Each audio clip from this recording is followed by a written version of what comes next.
So this might be a little bit inside baseball, but typically when you're testing a new product, an unreleased product from Apple, they tell you to keep the testing a secret. Don't let anyone know you have it. Don't display it publicly. Don't show it to anyone. That would be breaking the NDA. And that's still true about this new iPhone 14 Pro. But I'll tell you what, I was able to walk around, take pictures, text people, pay for things with Apple Pay, and nobody even blinked an eye because it looks exactly the same as the iPhone 13 Pro. This is still, of course, a new phone, though, for a new year. And so really there are three major things that are new with the 14 Pro. Those being the internals, the display, and the cameras. And so I'm going to sort of chapter those things off to go over each of them. But of course, also worth mentioning is this new MKBHD edition Chevron hoodie, finally available in the MKBHD store, mkbhd.com. It's very comfortable, but also hoodie season. Yeah, on and on.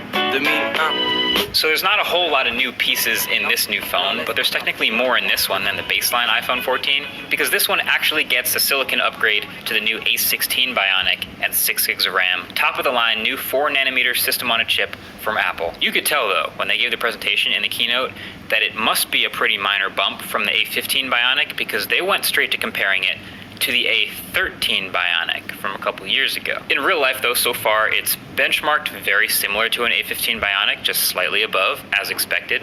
And that's meant, for me, rock solid performance, fluid animations, and a pretty reliable all-day battery life from both the 14 Pro and 14 Pro Max. But I'm going to get more into battery in a minute. Also technically new to the internals is a new set of sensors. It's an improved gyroscope and a better accelerometer to be able to tell if you've been in a car crash or not.